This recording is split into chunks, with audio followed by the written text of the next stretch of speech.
Hello বন্ধুরা, ভাবুন তো একদিন হঠাৎ ফ্রিজ খুললেন আর ভেতরে ঠান্ডা নেই, বরফ গলে পানি হয়ে গেছে, খাবার হচ্ছে নষ্ট। মনের ভেতরে তখন একটাই প্রশ্ন, ফ্রিজে গ্যাস আছে তো? আজকের ভিডিওতে আমরা প্র্যাকটিক্যালি দেখব কোন কোন জায়গায় হাত দিয়ে চেক করলে বুঝবেন আপনার ফ্রিজে গ্যাস আছে কি না। চলুন তাহলে শুরু করা যাক। প্রথমেই ফ্রিজটি অন করুন এবং ফ্রিজের ডিপ এবং নর্মালে লক্ষ্য করুন। ফ্রিজের ডিপ এবং নর্মালে বরফগুলো অনেকটাই পানিতে পরিণত হয়ে গেছে এবং খাবারের সঙ্গে থাকা বরফগুলো গলে যাচ্ছে এবং খাবার নরম হয়ে যাচ্ছে। তাহলে চলুন শুরু করা যাক আসল বিষয়টি। ফ্রিজে ইলেকট্রিক লাইন দেওয়ার পরে যেদিকে কম্প্রেসার আছে সেই দিকে ফ্রিজটি ঘুরিয়ে রাখুন।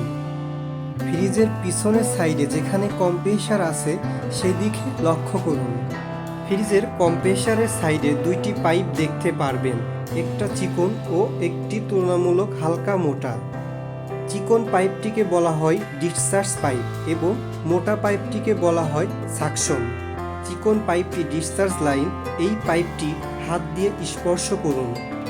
পাইপটি গরম থাকবে কারণ এখানেই কম্প্রেসার চাপ তৈরি করে গ্যাস বের করে দেয়।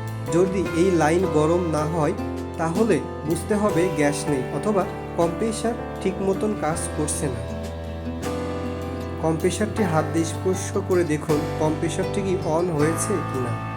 এবার ফ্রিজের সাইড বা বডি স্পর্শ করুন। যদি গ্যাস থাকে সাধারণত বডি কিছুটা গরম অনুভূত হবে, কিন্তু যদি একদম ঠান্ডা থাকে তাহলে ধরে নিতে হবে গ্যাস লিক হয়ে গেছে বা গ্যাস কম আছে। তো এইভাবেই কয়েকটি সহজ ধাপ অনুসরণ করেই বুঝে নিতে পারবেন আপনার ফ্রিজে গ্যাস আছে কি না। তবে চূড়ান্তভাবে নিশ্চিত হতে হলে অবশ্যই একজন অভিজ্ঞ টেকনিশিয়ানের সাহায্য নিন। ধন্যবাদ ভিডিওটি দেখার জন্য। সাথে থাকুন, ভালো থাকুন। নেক্সট পার্টের জন্য অবশ্যই চ্যানেলটি সাবস্ক্রাইব করুন।